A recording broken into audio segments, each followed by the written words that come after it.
Recently, I've been reading another work by the mangaka Inio Asano, titled Solanine. At the point I've made it to in the story, the main character of the plot quits her monotonous full-time job in an office and is currently living her life carefree with the savings she has procured over time. Most of us have lived to a certain age, have become very much aware of the reality that is the daily grind of adult life. The standard 40-hour work week in America, if you're lucky, because honestly, many people work much more in an attempt just to get by, can be an extremely soul-crushing affair depending on your own personal circumstances and the work you find yourself doing. The main character took the plunge and did what many of us dream of doing at times, freeing yourself from the shackles of wage slavery and living the free and carefree life of the unemployed individual where your time is your own and you can fill all your moments with whatever activities you deem fit, only being burdened by your imagination and the amount of money you have saved up in your bank account.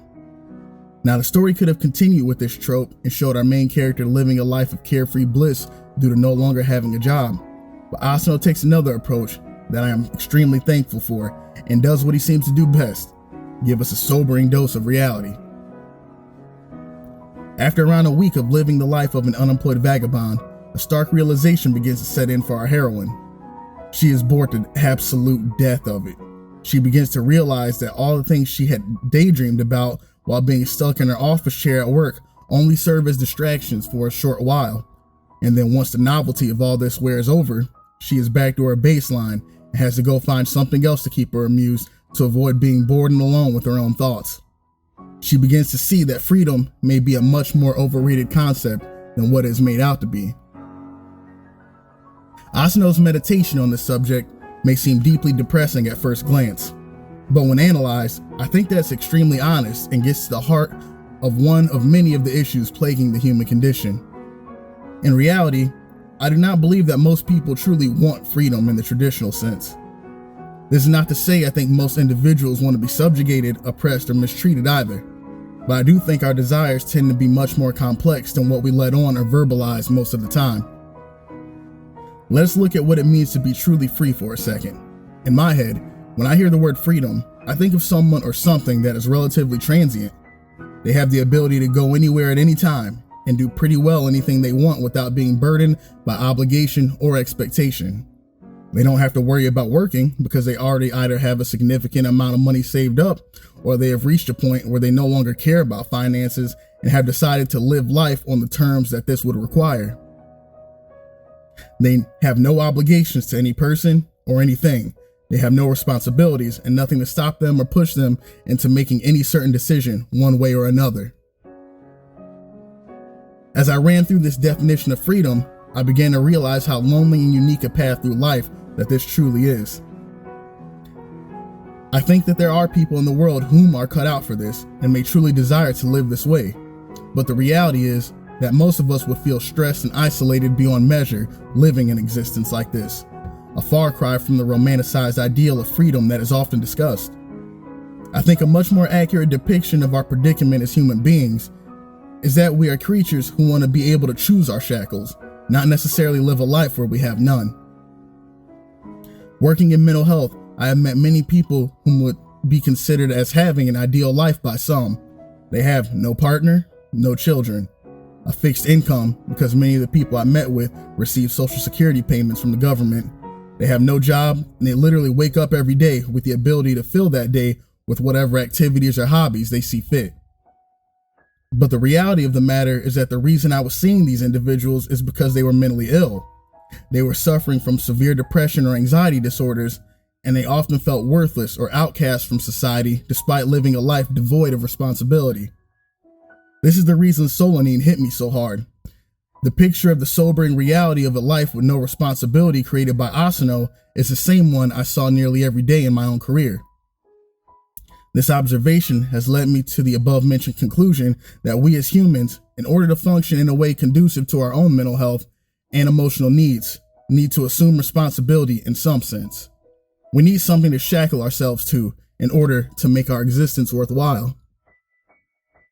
The amazing thing, though, is that many of us have the ability to choose the thing that we shackle ourselves to, and I think that this is what makes life so beautiful and unique in so many ways. Assuming responsibility for ourselves and our immediate environment should not be something that depresses us. On the contrary, I think it is likely the single most important thing that we can possibly do. Assuming responsibility for something is almost guaranteed to bring with it a certain level of stress. It is impossible to take on a task without this reality because the very concept of challenging ourselves means that we are voluntarily, well, hopefully voluntarily, taking on a burden to see how we measure up against it and how far we will be able to get. But through accepting these burdens, we allow ourselves the opportunity to get exposed to the full range of experiences that life has to offer to us. I heard a man say once that there are some games in life we only get to play if we are all in. And I think this is one of the most true statements I've ever heard.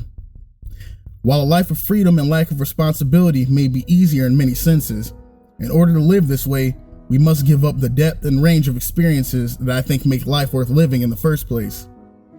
The relationships that we have with others, the experiences of chasing down a goal that means everything to you. These things comprise some of the most satisfying moments that make up our entire lives, and are experiences that can only be had through voluntary exposure to others and the world around us. The purpose of this video is not to try to tell anyone how to live their life. Myself nor anyone else in the world has the right to try to tell another how to live their life in the correct way, because life is a unique experience for all of us as individuals, and I truly believe that this is how it should be. I only wanted to share my experiences and thoughts on the importance of allowing yourself to take risks and assume responsibility for the things that you care about. If gaming is important to you, by all means immerse yourself in it. Find a community, learn a skill, and see how far the path of gaming can take you. If you want a family, pursue this with all the fervor that it requires. The main thing is that we all have to be willing to commit. If we enter every situation with the contingency plan ready and active in the back of our mind at all times, I do not know if it's possible to give ourselves fully and consequently to reap the rewards fully of that endeavor. Things won't always turn out like we plan. This is an absolute certainty. But so many of us are capable of greatness that we will never know because we are too afraid to commit and see what happens. You are stronger than you think. I promise you that. Find that thing that you care about and devote yourself to it. I would be lying to you if I said it was guaranteed that it will pan out. But in all honesty, what do we have better to do if we are not pursuing the things that we love the most? Choose your shackles before the world chooses it for you, because I can with near certainty tell you that if you don't choose them, time and circumstance will. Thank you for listening, my friends. I hope you are well, and I'll talk to you in the next video.